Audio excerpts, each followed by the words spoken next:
we're talking with Kristin Morrison. She is the founder of Six Figure Pet Business Academy, and she's the author of 5 books. And you are giving some insight because a lot of people out there think they can do a business, but it takes a lot of work. So welcome to the show. Thank you. Yeah, nice to have you here. Let's talk about this because, you know, people do love the pet sitting businesses and they are big business, but it takes a little bit to actually get into this as well as the dog walking business. So share with us the things we need to know, the pros and cons. Yes, so a lot of people think, yes, I want to start a business, but they don't realize they love animals. There's a whole business aspect to it. That they just want to have fun. Yeah, and it can be fun. It can be a really fun job, but it's also work. It is a lot of work. Working with different animals can be a lot of work.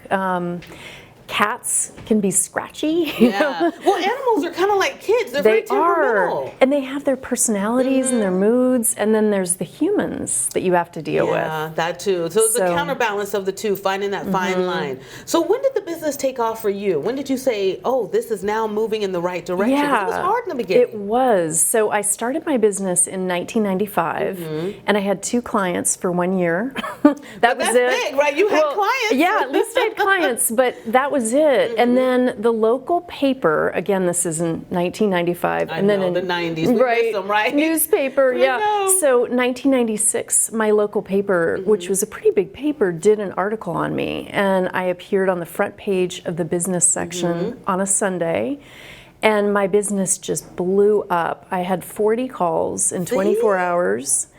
And then I had to scramble and really learn the business aspect of it. Oh. So I hadn't known how to grow and sustain that growth. Yeah, which is hard. Well, let's talk about that real quick because we have about a minute left. Let's talk about managing a staff because now, like you said, you went from 2 clients to all these calls. I did. How did you manage your staff? So I had never managed anyone before. So it was a real trial and error, and I made mistakes along the way. I hired people I didn't know what I was looking for.